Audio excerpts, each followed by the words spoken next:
अरे रुक जाइए भाई, अभी आपकी नमाज नहीं हुई, आप नमाज फिर से पढ़िए। क्यों भाई, आप कौन हो मुझे बताने वाले कि मेरी नमाज हुई है या नहीं हुई? आप कोई आलिम हो? अरे भाई मैं कोई आलिम नहीं हूँ, मैं इस मस्जिद का मुअज्जिन हूँ।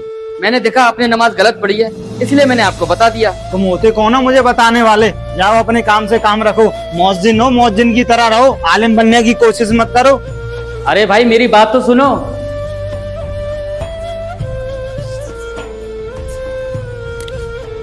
भाई आपकी नमाज नहीं हुई, आप भी नमाज दोबारा पढ़ लो। मुअज्जिन साहब, आपको बहुत देर से देख रहा हूँ। पहले आप उसको परेशान कर रहे थे, अब मुझे परेशान करने आ गए। भाई आपने नमाज गलत पढ़ी है, यही तो मैंने बोला है। सही गलत बताने वाले तुम कौन होते हो? जाओ अपने काम से काम रखो।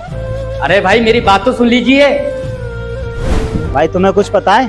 अपनी मस्जिद में ऐसा मुअज्जिम आया है जो अपने आप को इमाम समझ रहा है और वो सबके पीछे हाथ धोकर पड़ गया है। मेरे से बोल रहा था कि मेरी नमाज नहीं हुई। भाई आप बिल्कुल सही कह रहे हो, उसने मेरे साथ भी ऐसे ही किया था। वो देख आ गए मुअज्जिन साहब। मुअज्जिन साहब इधर आओ। आप हमको मस्जिद में क्यों टोकते हो कि हमारी नमाज नहीं हुई? भाई लगता है मुअज्जिन साहब अपने आप को आलिम दीन समझ बैठे हैं। भाई मैं कोई आलिम दीन नहीं हूँ, मैंने देखा आपने नमाज गलत पढ़ी है, इसलिए मैंने आपको टोका है। अगर आपको यकीन नहीं है तो चलो इमाम साहब के पास, दूध का दूध और पानी का पानी हो जाएगा। जैसे मुअज्जिन साहब ठीक बोल रहे हैं, चलो इमाम साहब के पास चलते हैं। बताइए क्या किया है हमारे मुअज्जिन साहब ने? इमाम साहब, जब भी हम नमाज पढ़ने आते हैं तुम्हारे मुअज्जिन साहब कहते हैं कि तुम्हारी नमाज नहीं हुई। इनको ये बोलने का हक किसने दिया? अगर ऐसे ही आप सबसे बोलते रहोगे तो हमारी मस्जिद वीरान हो जाएगी। इमाम साहब मैं मस्जिद वीरान करने नहीं आया, मैं तो इनका अल्लाह से रिश्ता जोड़ने आया हूँ। इमाम साहब मैं बस इन दोनों का बोल रहा हूँ, जब भी ये नमाज पढ़ने आते हैं।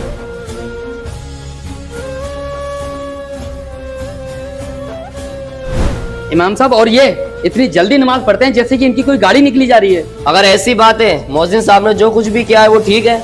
ये क्या बात हुई इमाम साहब? हम तो मुअज्जिन साहब की आपके पास शिकायत लेकर आए हैं और आप उनकी हिमायत ले रहे हो। जफर भाई, जब हमारे साहबाए इकराम नमाज की नियत बांधकर ऐसे खड़े होते थे, कोई परिंदा उनके ऊपर लकड़ी समझकर बैठ जाता था। जब वो रुकू में जाते थे तब पता चलता कि कोई शख्स नमाज पढ़ रहा है। जब हम किसी बड़े अफसर के सामने खड़े होते हैं तो हम बिल्कुल सीधे खड़े होते हैं, हम जरा सा भी हिले तो हमें लगता है ये अफसर बुरा ना मान जाए। जब हम नमाज में खड़े होते हैं तो हम पूरी कायनात के बादशाह के सामने खड़े होते हैं, तब हम वहाँ क्यों नहीं सोचते? जफर भाई नमाज जन्नत की चाबी है, हम नमाज को जितने अच्छे से पढ़ेंगे उतना हमारे लिए बहुत अच्छा है। मुअज्जिन साहब आपने बिल्कुल ठीक कहा, हमें माफ कर दो।